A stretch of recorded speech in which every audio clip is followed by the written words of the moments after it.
வணக்க மக்களை, சற்றுமுன் வெளியான மிக முக்கியமான செய்தி ஒன்று வெளியாக இருக்கிறது. திமுகவில் இணைய காய் நகர்த்தும் முன்னாள் அமைச்சர் விஜயபாஸ்கரா அண்ணாமலையை கைவிடுகிறாரா? வாங்க வீடியோவை முழுமாக்கலாம். அதாவது தமிழக அரசியல் வரலாற்றிலே இந்த 2026 சட்டமன்ற தேர்தல்கள் முடிவுக்கு பிறகுதான் தமிழகத்தில் அனைத்து கட்சிகளும் அதாவது உட்கட்சி விவகாரம் என்பது நாளுக்கு நாள் தீவிரமடைந்துள்ளதா. அந்த வகையில்தான் அதிமுகவின் பிளவு மற்றும் அதிமுகவின் உட்கட்சி விவகாரம் நாளுக்கு நாள் தீவிரமடைந்திருக்கிறது. அந்த வகையில்தான் அதாவது பொதுச்சான எடப்பாடி பழனிசாமி தலைமையில் ஒரு அணியாகவும் மற்றொரு அணி சி.வி. சண்முகம் மற்றும் விஜயபாஸ்கர் தலைமையில் இன்னொரு அணியாக அதிமுக பிளவு ஒட்டு செயல்பட்டு தொடங்கிவிட்டதா. இந்த வகையில்தான் அதாவது அதிமுகவின் தென் மாவட்டங்களின் முக்கிய முகமாக கருதப்படும் விஜயபாஸ்கரும் இவர் ஜெயலலிதா ஆட்சி காலத்திலிருந்து அதிமுக ஆட்சியில் இருக்கும்போதெல்லாம் அமைச்சர் பதவியை தக்க வைத்து கொண்டவர். அது மட்டுமின்றி தொடர்ந்து 3 முறை எம்எல்ஏ மற்றும் அமைச்சராக பதவி வைத்தவர் அதிமுகவில் இவர் என்று குறிப்பிடத்தக்கது. ஜெயலலிதா மறைவுக்கு பின்னர் கூட அதிமுகவில் தொடர் குழப்பங்களும் ஏற்பட்டு வந்த காலத்தில் கூட எடப்பாடி பழனிசாமிக்கு உறுதுணையாக இருந்து வந்தவர் விஜயபாஸ்கர். கடந்த சட்டமன்ற தேர்தலில் அதிமுக வரலாறு காணாத அளவில் கண்டிப்பாக ஒரு மிகப்பெரிய தோல்வியை தழுவியதா. பல இடங்களில் 3ஆம் இடத்திற்கு கூட தள்ளப்பட்டது. ஏராளமான தொகுதிகளில் டெபாசிட்டையும் இழந்ததாம்.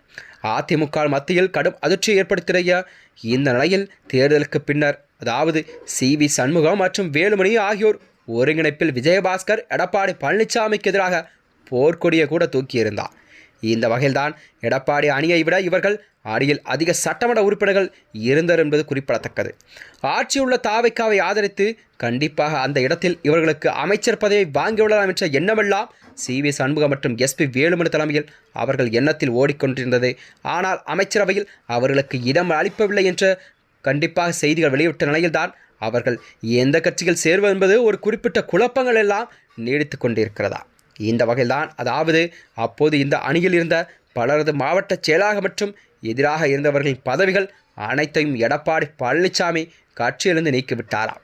இந்த தருணத்தில் கூட பெரிய ட்விஸ்ட் என்னவென்றால் திமுக கூட்டணி உள்ள கட்சிகளின் ஆதரவையே விஜய் அவர்கள் முக்கியமாக கருதினார். வாக்கெடுப்பில் இந்த அணியினர் விஜய்க்கு ஆதரவாகவே வாக்களித்தாலும் அவர்களுக்கு தாவேக்கா சார்பில் முக்கியத்துவம் அளிக்கப்படவில்லை என்றுதான் கூறப்படுகிறதா.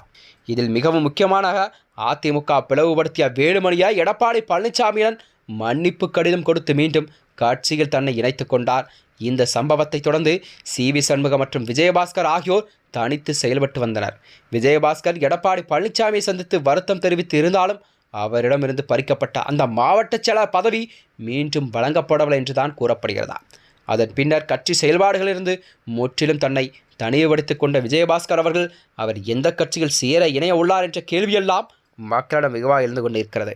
விஜயபாஸ்கர் கண்டிப்பாக கூடிய விரைவில் திமுகவிலோ அல்லது தாவைக்காவிலோ அவர் இணைய அதிக வாய்ப்பு இருப்பதாக அரசியல் வட்டாரங்கள் தெரிவிக்கிறதா.